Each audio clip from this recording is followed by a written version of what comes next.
താലി. രചനാവതരണം നന്ദുവച്ചു കൃഷ്ണ.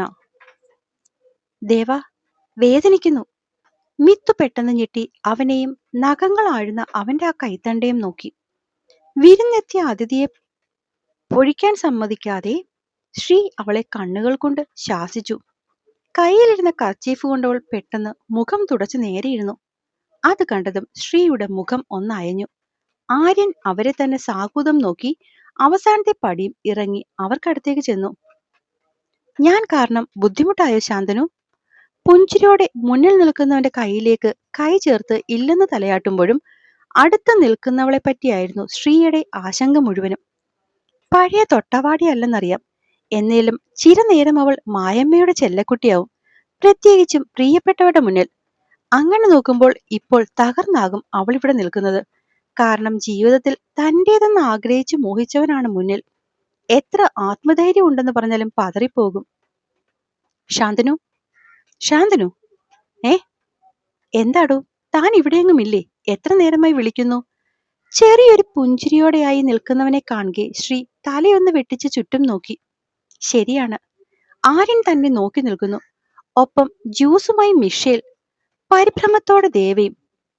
സോറി, ഞാൻ വേറെന്തോ ആലോചിച്ച് നിന്നുപോയി. ഇറ്റ്സ് ഓക്കേടോ, താൻ തൽക്കാലം ആ ജ്യൂസ് എടുക്ക്. ഹാ. ശ്രീ മിഷേലിന്റെ കയ്യിൽ നിന്നും ജ്യൂസ് എടുത്തു. അടുത്ത ഗ്ലാസ് മിത്തു എടുക്കുന്നതിന് മുന്നേ ആര്യൻ അത് എടുത്തു.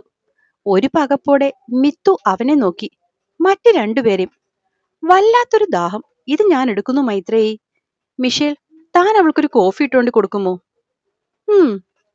മൈത്രേയ്ക്ക് കുഴപ്പമൊന്നുമില്ലല്ലോ അല്ലേ? ചിരിച്ചുകൊണ്ട് തന്നവൻ ആ ജ്യൂസിന്റെ പകുതിയും കുടിച്ചു. അവളില്ല എന്ന് തലയാട്ടിക്കൊണ്ട് ആ ഗ്ലാസ്സിലേക്ക് നോക്കി. ബ്ലൂബെറിയുടെ ഫ്ലേവർ ഇഷ്ടയല്ല, എടുത്തത് നന്നായി. ആശ്വസിച്ചുകൊണ്ട് നേരെ ഇരുന്നവൾ ശ്രീയെ നോക്കി. തന്റെ മുന്നിലേക്ക് നീട്ടാൻ തുടങ്ങിയ ആ കൈകളെ തടഞ്ഞവൾ ശ്രീയെ നോക്കി കണ്ണടച്ചു. ഇതെല്ലാം ശ്രദ്ധിച്ചുകൊണ്ട് നിന്ന മിഷേൽ അകത്തേക്ക് പോയി. അതിനിടയിൽ ഒരു ഗ്ലാസ് ചൂടുവെള്ളം മിത്തുവിന് കൊടുക്കാനും അവൾ മറന്നില്ല. വന്നിട്ടിപ്പോൾ ഏകദേശം 5 മിനിറ്റ് കഴിഞ്ഞു. മുന്നിലെ കോഫിയിൽ നിന്നും ആവി പറക്കുന്നു. ഒരു ഗ്ലാസ് കോഫിക്കും അന്തരീക്ഷത്തിൽ ഇത്രയും ചൂട് സൃഷ്ടിക്കാൻ സാധിക്കുമോ? ശ്രീ ആ പുകച്ചുരലിലേക്ക് കണ്ണു നട്ടു. വല്ലാത്തൊരു പിരിമുറുക്കം. അതിന് അയവ് വരുത്തിയത് മിഷേലാണ്. എന്തൊക്കെയോ ചോദ്യവും പറച്ചിലും, ഇടയ്ക്ക് അവളുടെ ഉറക്കെയുള്ള ചിരിയും. എന്തായാലും എല്ലാവരുടെയും മുഖം തെളിഞ്ഞു. ആവശ്യമില്ലാത്തൊരു ഏറിപിടുത്തം എല്ലാവരിലും ഉണ്ടായിരുന്നത് അങ്ങ് മാറിക്കിട്ടി. മിഷേലിനെ പോലെ ആര്യനും സംസാരിച്ചു തുടങ്ങിയത് ആ ആക്സിഡന്റിനെ കുറിച്ചായിരുന്നു. അത് പിന്നെ പല തലങ്ങൾ തൊട്ടു.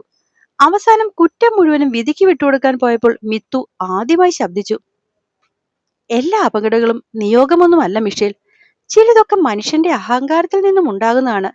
പക്ഷെ ഒരാളുടെ ഒരു നിമിഷത്തെ തെറ്റ് പലരുടെയും ജീവിതം തന്നെ മാറ്റിമറിക്കും.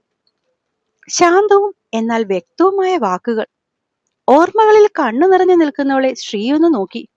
സെറ്റിയിൽ അമർത്തി തന്റെ സംഘർഷം ഒളിപ്പിക്കാൻ ശ്രമിക്കുന്ന ആ കൈത്തറത്തിലേക്ക് പതിയെ അവൻ വിരലുകൾ കോർത്തുപിടിച്ചു. ഒരു നിമിഷം പഴയ നിശബ്ദത പിന്നെയും രാജാവായി. ഇനിയും അങ്ങനെ ഇരുന്നാൽ പോരെന്ന് തോന്നിയ ശ്രീ ആര്യന് നേരെ തിരിഞ്ഞു.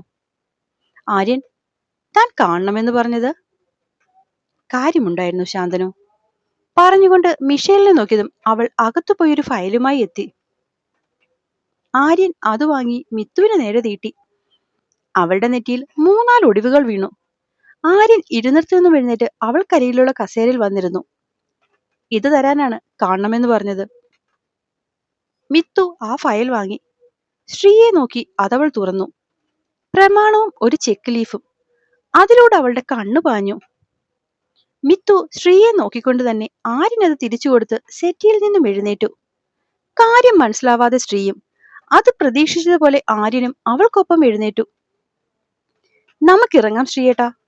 പറഞ്ഞതും നടന്നതും ഒപ്പം ഇരുന്നു. ദേവാ, അമ്മു. വിളി ഒരുമിച്ചായതുകൊണ്ട് ആർക്കു വേണ്ടിയാണ് ആ പാദം നിലച്ചതെന്ന് മിഷേലിന് അപ്പോൾ മനസ്സിലായില്ല. ഒരുപക്ഷെ ആര്യനും ശ്രീക്കും പോലും.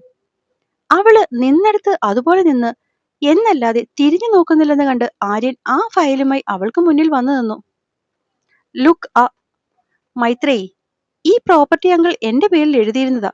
അതുപോലെ ഒരു 10 ലക്ഷം രൂപയും എന്റെ പേരിൽ ഇട്ടിരുന്നു. ഒരുപക്ഷെ സ്ത്രീധനമായിട്ടാവാം. കഴിഞ്ഞ ദിവസമാണ് ഞാനത് അറിയുന്നത്. അപ്പോ തന്നെ ഞാനിതൊക്കെ തന്റെ പേരിലാക്കാൻ വേണ്ടതൊക്കെ ചെയ്തിട്ടുണ്ട്. അടുത്ത ഏതെങ്കിലും ഒരു ദിവസം എന്റെ വക്കീൽ തന്നെ വിളിക്കും. അന്ന് ചെന്ന് ഒന്ന് രണ്ട് ലീഗൽ പ്രൊസീജിയേഴ്സ് കൂടെ കഴിഞ്ഞാൽ ഈ പ്രോപ്പർട്ടി നിന്റെ പേരിലാവും.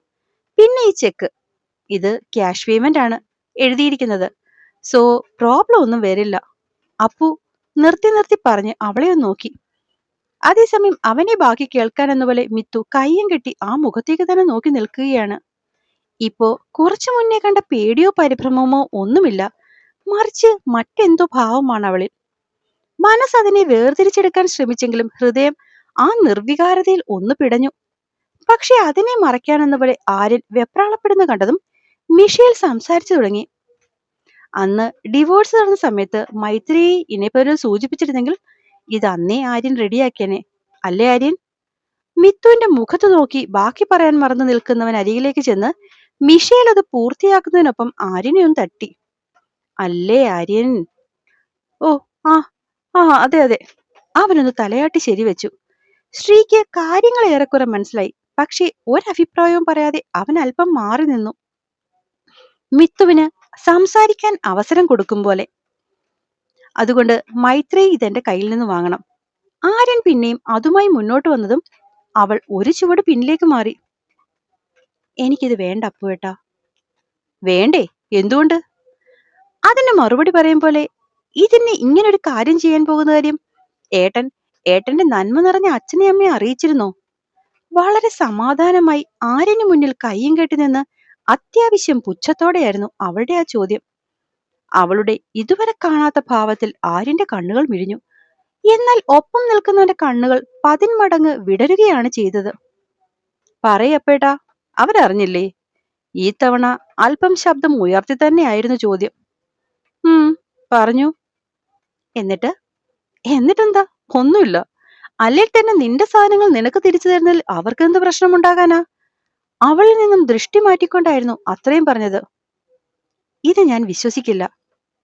മനസ്സിലായില്ല? കൂടുതൽ മനസ്സിലാക്കാനൊന്നുമില്ല. അവരിതൊരിക്കലും ഇതിന് സമ്മതിക്കുന്നില്ലെന്ന് എനിക്കറിയാം. അതുകൊണ്ട് അപ്പേട്ടൻ ഇത് കയ്യിൽ വെച്ചോളൂ. എന്തേലും ഉപകാരപ്പെടും. തൽക്കാലം ഇതൊന്നും എനിക്ക് വേണ്ട. നിൽക്കമ്മോ, ഇത് വാങ്ങിച്ചിട്ട് നീ ഇവിടെ നിന്നും പോയാൽ മതി. ഒന്നുമല്ലേലും ഇത് നിന്റെ അച്ഛന്റെ സമ്പാദ്യമല്ലേ? അല്ല. ആര്യൻ അവളെ അമ്പരം നോക്കി. ദേഷ്യവും സങ്കടവും പിടിച്ചടക്കിയാണ് ആ നിൽപ്പെന്ന് ആർക്കും പെട്ടെന്ന് മനസ്സിലാവും. ഇതല്ല എന്റെ അച്ഛയുടെ സമ്പാദ്യം. എന്റെ അച്ഛയ്ക്കല്ല എന്റെ അച്ഛമ്മയായിരുന്നു, എന്റെ അമ്മയായിരുന്നു, കുടുംബമായിരുന്നു. അത് കയ്യിൽ നൂർന്നു പോയ എന്റെ അച്ഛൻ എന്തിനാ അപ്പേട്ട ഈ മണ്ണും പണവും? മിത്തു ഒരാശ്രയത്തിനായി സൈഡിലെ ചെയറിൽ പിടിക്കും മുന്നേ ശ്രീ അവളെ താങ്ങിയിരുന്നു. അത് കണ്ടതും മുന്നിലേക്ക് നീണ്ട കൈകളിൽ മിഷേലിന്റെ പിടി വീണു. ഇതെനിക്ക് വേണ്ട അപ്പേട്ട. എന്റെ കയ്യിൽ നിന്നും ഇത് അപ്പേട്ടന്റെ അമ്മയും അച്ഛനും നിർബന്ധിച്ച് പിടിച്ചു വാങ്ങിയതാ. അവരെടുത്തോട്ടെ. എന്തായാലും ഇനി ഇത് എനിക്ക് വേണ്ട. നിർബന്ധം പിടിച്ചോ? കേൾക്കാൻ പാടില്ലാത്ത എന്തോ കേട്ട പോലെ ആര്യന്റെ മുഖം വിളറി. അതെ, അപ്പേട്ടന് ഓർമ്മയുണ്ടാവില്ല. പക്ഷെ ഇതെല്ലാം അച്ഛൻ നമ്മുടെ രണ്ടിന്റെയും പേരിലാണ് ആക്കി തന്നിരുന്നത്. ആണോ? പിന്നെങ്ങനെ? അവന്റെ മനസ്സിൽ സംശയങ്ങൾ പിന്നെയും മുളപൊട്ടി. ഭാവം, അവളൊന്ന് നെടുവീർപ്പെട്ടു. കല്യാണ ചിലവ്, മകന്റെ ഹോസ്പിറ്റൽ ബില്ല്, 2 തവണ ഇവിടെ എന്നെ കാണാൻ വന്നു പോയതിന്റെ ഫ്ലൈറ്റ് ചാർജ്, അങ്ങനെ എന്തൊക്കെയോ ഒരുപാടൊക്കെ കണക്കുകൾ. ഈ ക്യാഷൊക്കെ കോമ്പൻസേഷനായി അങ്ങോട്ട് കൊടുക്കണമെന്ന് പറഞ്ഞ് സ്ഥിരം വിളിയും ബഹളവുമായിരുന്നു. ആകെ മടുത്തിരുന്നു. അതിനുള്ള പരിഹാരമായി അവർ ഇങ്ങോട്ട് വെച്ച ഡിമാൻഡായിരുന്നു ഈ പ്രോപ്പർട്ടി അപ്പേട്ടന്റെ പേരിലേക്ക് മാറ്റിയെഴുക എന്നതും ഒപ്പം ഈ ക്യാഷും. ആര്യൻ ഞെട്ടലോടെ പിന്നിലേക്ക് ഇരുന്നു പോയി. മകളുടെ ജീവിതം തന്നെ കയ്യിൽ നിന്ന് ഊർന്നു പോയ അച്ഛനോ, ഒരു നിമിഷം മുന്നെയെങ്കിൽ ഒരു നിമിഷം മുന്നേ തീരാനായി പ്രാർത്ഥിച്ചിരുന്ന എനിക്കോ ഇതൊന്നും വലിയ കാര്യമായി തോന്നിയില്ല. ജാതകദോഷക്കാരിയാണെങ്കിലും എന്റെ പേരിലുള്ള മണ്ണിനും കാശിനും ആ പ്രശ്നമൊന്നും ഇല്ലായിരിക്കാം. അതാകും അവരതിന് നിർബന്ധം പിടിച്ചത്. അവള് നിന്നയോടെ ആര്യനെ നോക്കി. ആര്യൻ അപ്പോഴും കുനിഞ്ഞിരിക്കുകയായിരുന്നു. അവരെ വിളിച്ചെടുത്ത് ഞാൻ ചെന്നു. കാണിച്ചെടുത്തൊക്കെ ഒപ്പിട്ടു. ഒക്കെ എടുത്തോട്ടെ എന്ന് കരുതി. എല്ലാം എന്റെ അപ്പേട്ടന് വേണ്ടിയല്ലേ. എന്തോ പരാതിയൊന്നും എനിക്ക് തോന്നിയില്ല. എന്റെ അപ്പേട്ടൻ. അവളിൽ നിന്നും അത് കേട്ടതും ശ്രീയുടെ ഹൃദയം ഒന്ന് പിടഞ്ഞു. അപ്പുവിന്റെയും. മിഷേൽ അപ്പുവിന്റെ അടുത്തേക്ക് വന്നിരുന്നു. ഇനിയും ഞാൻ പൂർത്തീകരിക്കാതെ അവൻ മുഖം പൊത്തി. അതിനിടയിലാണ് ആരോ അലച്ച് ബഹളം വെച്ച് ഹാളിലേക്ക് ചേടിക്കേറി വന്നത്. അവരുടെ ശബ്ദം തിരിച്ചറിഞ്ഞ ഞെട്ടലിൽ മിത്തുവിന്റെ ഇമകൾ ധൃതിയിൽ പായാൻ തുടങ്ങിയതും ആര്യന്റെ ശബ്ദമുയർന്നു. വല്യമ്മച്ചി എന്താ ഇവിടെ? അത് ഞാൻ പറയാം. അതിനു മുൻപ് ഈ നശൂലം എന്താ ഇവിടെയെന്ന് പറ. അത് കണ്ടതും കണ്ണിലെരിയുന്ന അഗ്നിയുമായി ശ്രീ എഴുന്നേറ്റു. ഒപ്പം മറ്റുള്ളവരും. ശ്രീയേട്ടാ, പോകാം. മിത്തു ശ്രീയുടെ കയ്യിലേക്ക് മുറുകെ പിടിച്ചു.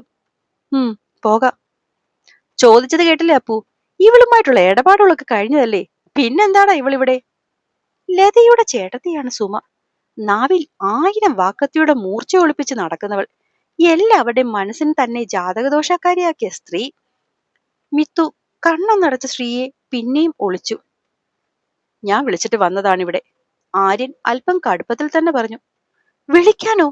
നിനക്കെന്താ മോനെ, നിനക്ക് ഈ കിട്ടിയതൊന്നും പോരേടാ. അവരുടെ പരിഹാസം പോലെയുള്ള ശബ്ദം ചുറ്റും മുഴങ്ങി. ഞാൻ അവളുടെ കുറച്ച് സാധനങ്ങൾ തിരിച്ചു കൊടുക്കാനായി വിളിച്ചതാ. അവന്റെ മുഖത്ത് വല്ലാത്തൊരു അസ്വസ്ഥത തെളിഞ്ഞു. എന്ത് സാധനം? ആ നെറ്റിയൊന്ന് ചുളിഞ്ഞു. അവളുടെ പ്രോപ്പർട്ടി തിരിച്ചവളുടെ പേരിലേക്ക് എഴുതി, ഒപ്പം അന്ന് തന്ന കാശും. അത് കേട്ടതും അവരൊന്ന് ഞെട്ടി.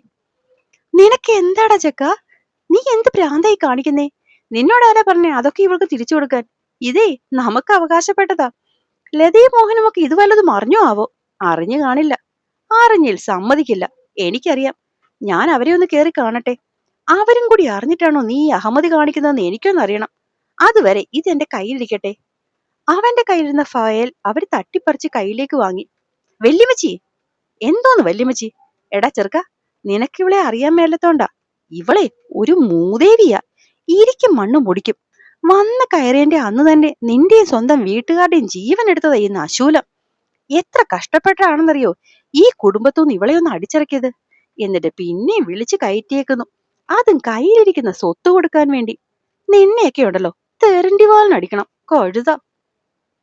അല്ലേ തന്നെ നിന്നെ പറഞ്ഞിട്ട് എന്താ കാര്യം? വിളിക്കുന്നതിന് മുന്നേ ചാടിക്കേറി വരാനിരിക്കുമല്ലോ ഈ ഒരുമ്പട്ടോള്. എടി പെണ്ണെ! അപ്പോഴാണ് അവരുടെ കണ്ണുകൾ അവളുടെ കുങ്കുമത്തിലും താലിയിലും ഉടക്കിയത്. ആഹാ, നീ പിന്നെയും കെട്ടിയോടി? അത് പറഞ്ഞവർ അവൾക്കടുത്തേക്ക് ചെന്നു. ഇനിയും ഏത് കുടുംബം നശിപ്പിക്കാനാടി നീ ഇറങ്ങി തിരിച്ചേക്കുന്നേ? എന്തു പറ്റി? നിന്റെ ആ കിഴവൻ തന്ത നിന്നെ പിന്നെയും വെച്ചൊഴിഞ്ഞോ? ഒഴിഞ്ഞു കാണും. എത്രയെന്ന് വെച്ചാ നിന്നെ പോലൊരു ജാതകദോഷക്കാരിയെ ചുമക്കുന്നേ. അയാൾക്കും ജീവനിൽ. ഒറ്റയടി. പെട്ടെന്ന് കേട്ട ശബ്ദം എല്ലാവരെയും ഞെട്ടിച്ചു. നോക്കുമ്പോൾ കവൾ പൊത്തി നിൽക്കുന്ന വല്യമ്മയും കൈകുടയുന്ന ശ്രീയും. എല്ലാവരും ഒരു നിമിഷം തറഞ്ഞു നിന്നു. എടാ, നീ എന്റെ അമ്മയെ തല്ലിയോ? അകത്തേക്ക് വന്നൊരു ചെറുപ്പക്കാരൻ ശ്രീയെ തല്ലാനായി കൈ ഓങ്ങിയതും അടുത്ത അടിയും വീണ്ടിരുന്നു. ഈ തവണ കുടുംബക്കാർ ഞെട്ടിയത് ദേഷ്യം കൊണ്ട് കൈകുടയുന്ന ആര്യനെ കണ്ടാണ്. അയ്യോ, എന്റെ മോൻ! വായിൽ നിന്നും ചോര ഒലിച്ചിറങ്ങുന്ന മോനെ കണ്ട് വല്യമ്മച്ചി നിലവിളിച്ചു പോയി. മോനെ, ചോര! എന്തിനാടാ മോനെ നീ എന്റെ കുഞ്ഞിനെ തല്ലിയത്? അവര് ദേഷ്യത്തോടെ അപ്പുനെ നോക്കി. അവനെ അല്ല, നിങ്ങളെയായിരുന്നു തല്ലേണ്ടിരുന്നത്. ശാന്തനും അത് തന്നില്ലായിരുന്നെങ്കിൽ ബന്ധം മറന്ന് ഞാൻ തന്നേനെ. ഓ, അവന് പഴയ ഭാര്യയെ പറഞ്ഞപ്പോ പൊള്ളിക്കാണും. കുറെ നാള് കൊണ്ടു നടന്നതല്ലേ, ആ സുഖം ഓർമ്മ വന്നിട്ട് കാണും. പെട്ടെന്ന്. എന്നാലും കൊള്ളാലോടി നീ. ഒഴിഞ്ഞു പോയിട്ടും ഇപ്പോഴും നിന്റെ സാരിച്ചൂട് അവനിൽ നിന്നും മാറിയിട്ടില്ല. അപ്പോഴേക്കും അടുത്തടിയും വീണിരുന്നു. ഇനി ഒരു വാക്ക് നിങ്ങളുടെ വൃത്തികെട്ട നാവിൽ നിന്ന് വീണാലുണ്ടല്ലോ. ആര്യൻ അവരെ പിടിച്ചു മാറ്റി. ബന്ധുക്കൾ എല്ലാരും കൂടി വട്ടം പിടിച്ചു. സംസാരവും ശബ്ദവും പിന്നെയും വല്ലാതെ ഉയർന്നു. ഒരു ഫ്ലവർ വേസ് നിലത്തേക്ക് വീണ് ചിഹ്നം ചിതറി. ഒരു നിമിഷം ഒക്കെയും ശാന്തമായി. എല്ലാരും ഇപ്പൊ ഇറങ്ങിപ്പൊക്കോണം ഇവിടുന്ന്. കേട്ടില്ലേ? ഇപ്പോ ഇറങ്ങണമെന്ന്. ആക്രോശത്തോടെയുള്ള ആര്യന്റെ അലർച്ചയിൽ എല്ലാവരും ഭയന്നു. അത് നീ പറഞ്ഞാൽ മതിയോ? ഇത് ഞങ്ങളുടെ അനിയത്തിയുടെ. ഏതോ ഒരമ്മാവൻ പറയാൻ തുടങ്ങിയതും അടുത്ത ചില്ലുപാത്രവും വീണുടഞ്ഞു. അനിയത്തിയും അളിയനും മച്ചമ്പയും ഒക്കെ ഇനി വീണ് പുറത്ത്. എല്ലാരോടും കൂടിയാ പറയുന്നേ ഇപ്പൊ ഇറങ്ങിക്കോണോന്ന്. അവന്റെ ഭാവവും മുഖമൊക്കെ ചുറ്റും നിന്നവരെ ഭയപ്പെടുത്തി. ഓരോരുത്തരും പേടിച്ചും പിറുപിറുത്തും വെറുത്തും ആ മുറിയിൽ നിന്നും ഇറങ്ങിപ്പോയി. എന്നാലും കൊള്ളാലല്ലേ. വീണ്ടും കെട്ടിയിട്ടും അവൾ ഇവിടാണോ? കോലെടുത്ത് വെച്ചില്ല, കുടുംബം പിരിച്ചു. അതല്ല, ഇവൻ ഇപ്പോഴും ഇവളുടെ പുറകെ തന്നെയാണോ? ചേച്ചി പറഞ്ഞത് നേരാ, നാശമാ. വന്ന് 5 മിനിറ്റ് തികയുന്നതിന് മുന്നേ പലരും പല അഭിപ്രായം പറഞ്ഞുകൊണ്ട് അവിടെ നിന്ന് ഇറങ്ങി. നശൂലം, ജാതകദോഷക്കാരി, ഇത്രയൊക്കെ പ്രശ്നം വന്നിട്ട് മോഹനേട്ടനും ചേച്ചിയും പുറത്തു വന്നില്ലല്ലോ. അവരിവിടെ ഇല്ലേ? ചിലപ്പോ ഈ നാശത്തിനെ കാണേണ്ടി വരാത്തതുകൊണ്ടാണ്. അപശകുനം, മൂദേവി, അങ്ങനെ ഇറങ്ങിപ്പോകുന്ന ഓരോ നാവും അവക്ക് പല വിശേഷണങ്ങൾ നൽകി. അവസാനത്തെ ആളും ഇറങ്ങിപ്പോയെന്ന് ഉറപ്പുവരുത്തി തിരിഞ്ഞു നോക്കുമ്പോൾ ആര്യൻ കാണുന്നത് വാടിയ താമരത്തണ്ട് പോലെ കിടക്കുന്നവളെ നെഞ്ചിൽ നിന്നും അമർന്നു വീഴാതെ പൊതിഞ്ഞു പിടിച്ചിരിക്കുന്ന സ്ത്രീയാണ്. നിറഞ്ഞു നിൽക്കുന്ന ആ കണ്ണുകളും വലിഞ്ഞു മുറുകിയ കഴുത്തിലെ ഞരമ്പുകളും ശ്രീയുടെ ഇപ്പോഴത്തെ അവസ്ഥ അവന് മനസ്സിലാക്കി കൊടുക്കുന്നുണ്ടായിരുന്നു. തങ്ങൾക്കടുത്തേക്ക് നടന്നവരെ കണ്ടതും ശ്രീ അവളെ പുറത്തേക്ക് നടന്നു. ശാന്തനു, വേണ്ട ആര്യൻ. ശാന്തനു പ്ലീസ്, ഞാൻ പറയുന്നു ഒന്ന് കേക്ക്. പ്ലീസ് ആര്യൻ, താൻ ഇനി എന്തു പറഞ്ഞാലും അതൊന്നും എനിക്കിപ്പോ മനസ്സിലാകില്ല. ഞങ്ങൾ പൊക്കോട്ടെ. ശാന്തനു ഞാൻ. ശാന്തനു കൈ ഉയർത്തി അവനെ തടഞ്ഞു. അപ്പു നിന്നിടത്ത് തന്നെ നിന്നുപോയി. അത്രയും ആജ്ഞാശക്തി ഉണ്ടായിരുന്നു അവന്റെ ആ നോട്ടത്തിൽ. ഒരു റിക്വസ്റ്റ് ഉണ്ട് ആര്യൻ, ഒരേ ഒരു റിക്വസ്റ്റ്. ഇനി എന്റെ ജീവിതത്തിൽ നീ ഉണ്ടാകരുത്. അത് പറയുമ്പോൾ ശ്രീ ദേവയെ ഒന്നുകൂടി നെഞ്ചിലേക്ക് ചേർത്ത് പിടിച്ചു. ഒരു നിഴലായിട്ട് പോലും നീ ഇനി ഞങ്ങൾക്കിടയിൽ വേണ്ട. ആ സമയം ശ്രീയുടെ കണ്ണിലൊരായിരം സൂര്യൻ എരിയുന്ന പോലെ തോന്നിയ ആര്യന് താൻ അതിൽ വെന്തു വെണ്ണീറായി ചാരമാകുന്നത് അവൻ അറിഞ്ഞു. പടിയിറങ്ങി പോകുന്നവരെ നോക്കി ആര്യൻ അതുപോലെ നിന്നു. അവിടുന്ന് ഇറങ്ങിയപ്പോൾ തുടങ്ങിയതാണ് മഴ. ശ്രീ വണ്ടി സൈഡിലേക്ക് ഒതുക്കി പിന്നിലിരിക്കുന്നവളുടെ അരികിലേക്ക് പോയിരുന്നു. മുഖം പൊത്തി കുനിഞ്ഞിരിക്കുന്നവളെ അല്പം ബലം ഉപയോഗിച്ച് തന്നെ നേരെയിരുത്തി. പതിയെ അവളെ നെഞ്ചിലേക്ക് ചായച്ചു കിടത്തുമ്പോൾ ഒരാശ്രയം എന്ന പോലെ അവൾ അവനെ ചുറ്റിപ്പിടിച്ചു. തന്റെ നെഞ്ചിൽ കിടന്ന് ഏങ്ങലടിക്കുന്നവളെ ശ്രീ പൊതിഞ്ഞു പിടിച്ചു ഏറെ നേരം അങ്ങനെയിരുന്നു. കുറച്ചു മുന്നേ ദേഷ്യപ്പെട്ടതുകൊണ്ടാകും ഇപ്പൊ ഞരക്കം മാത്രമേ കേൾക്കുന്നുള്ളൂ. അല്ലാതെ പിന്നെ എത്രയെന്ന് വെച്ചാ കേട്ടോണ്ടിരിക്കുന്നത്. ദേവാ, പതിയെ തലോടിക്കൊണ്ട് അവളെ അവൻ വിളിച്ചു. മതിയടി, എത്ര നേരമായി, സഹിക്കുന്നില്ല. പറയുമ്പോ അവന്റെ കണ്ണും നിറഞ്ഞു തുളുമ്പിയിരുന്നു. പിന്നെയും നേരം നീങ്ങി സന്ധ്യയായി. ഇടയ്ക്കിപ്പോ ഒരു നെടുവീർപ്പ് മാത്രമേ ഉള്ളൂ. ശ്രീ തല താഴ്ത്തി അവളെ നോക്കി. ഉറങ്ങി. പാവം. കുറച്ചു നേരം കൂടി അവൻ അങ്ങനെയിരുന്നു. സങ്കടങ്ങളൊക്കെ ഇവിടെ തീർത്തിട്ട് നമുക്ക് പോകാം ദേവാ. അവളെയും ചേർത്ത് പിടിച്ചവൻ പിന്നിലേക്ക് ചാഞ്ഞ് കണ്ണടച്ചു കിടന്നു. ആര്യൻ, ആര്യൻ എന്താ ഇത്? എത്ര നേരമായി ഇങ്ങനെ ഇരിക്കുന്നു? ഇപ്പൊ തന്നെ വല്ലാതെ ഓവറാണ് ആര്യൻ. ഞാൻ പറയുന്ന ഒന്ന് കേൾക്കടാ. എടാ നീ ഒന്ന് സംസാരിക്ക്. ആര്യൻ പ്ലീസ്, നീ ഇങ്ങനെ ഇരിക്കില്ലേ? എനിക്ക് നല്ല പേടിയാകുന്നുണ്ട്. ആര്യൻ. പോയി മിഷ, പോയി. എന്റെ അമ്മ പോയി. എന്റെ ഈ കയ്യിന്ന്, ദാ എന്റെ ഈ നെഞ്ചിന്ന് പിടിച്ചോണ്ട് പോയി. ഇവിടുന്ന് എന്റെ മുന്നിൽ കൂടെ പോയി. എനിക്കൊന്നും ചെയ്യാൻ പറ്റിയില്ല. തോറ്റുപോയി. എല്ലാം കൊണ്ടും ഞാൻ തോറ്റുപോയി. ഒക്കെ പോയി. ഞാൻ ഞാൻ എല്ലാരൂടെ ജനിച്ചപ്പോൾ തന്നെ. തലയിലേക്ക് വീണ്ടും വീണ്ടും അടിച്ചവൻ അലറിക്കരഞ്ഞു. ആര്യൻ പ്ലീസ് ദാ, ഒന്നും നീ അറിഞ്ഞോണ്ടല്ലോ. ഒക്കെ മറന്നുപോയിട്ടല്ലേ? മറന്നു, ഒക്കെ മറന്നു. ഞാൻ എന്റെ അമ്മൂനെ മറന്നു. തീർത്താൽ പോലും മറക്കാൻ പാടില്ലാത്ത എന്റെ പെണ്ണിനെ ഞാൻ മറന്നു മിഷ. അലറിക്കൊണ്ട് അവൻ കൈ സൈഡിലിരുന്ന ടേബിളിലേക്ക് ആഞ്ഞടിച്ചു. ആര്യൻ, അയ്യോ ചോര. മിഷേൽ ഓടി വന്ന് കയ്യിൽ പിടിച്ചതും അവൻ ആ കൈ കുടഞ്ഞെറിഞ്ഞു. ഇതൊന്നുമല്ല മിഷ. ദാ ഇവിടെ, ഇവിടെ ഇതിലും ആഴത്തിൽ മുറിഞ്ഞ് രക്തം ഒഴുകുക. കണ്ടോ നീ? നെഞ്ചിലേക്ക് ചൂണ്ടിയവൻ ആർത്തു കരഞ്ഞു. ആര്യൻ പ്ലീസ് ഡാ, ഒരുപാട് ബ്ലഡ് പോന്നു. ഞാനൊന്ന് നോക്കട്ടെടാ. ഇനി ഒരുപാട് കാലം ജീവിക്കും. എന്റെ അമ്മൂന്റെ ഓർമ്മയിൽ ഉരുകി ഉരുകി ജീവിക്കും. അതാണ് എനിക്കുള്ള ശിക്ഷ. ഞാൻ എനിക്ക് തന്നെ കൊടുക്കുന്ന ശിക്ഷ. കയ്യിലിരുന്ന കുപ്പി ബെഡിലേക്ക് വീഴുന്നതിനൊപ്പം അവനും വീണു. മിഷേൽ അവനൊപ്പം ഇരുന്നു. മുറിയെല്ലാം ഒതുക്കി അവനെ നേരെ കിടത്തി പുറത്തേക്കിറങ്ങി. വാതിലടച്ച് തിരിഞ്ഞതും പുറത്ത് ലതയും മോഹനും. എല്ലാം കേട്ടല്ലോ അല്ലേ? സന്തോഷമായല്ലോ? കരഞ്ഞു കലങ്ങിയ കണ്ണുകൾ തുടച്ചുകൊണ്ട് അവൾ ചോദിച്ചു.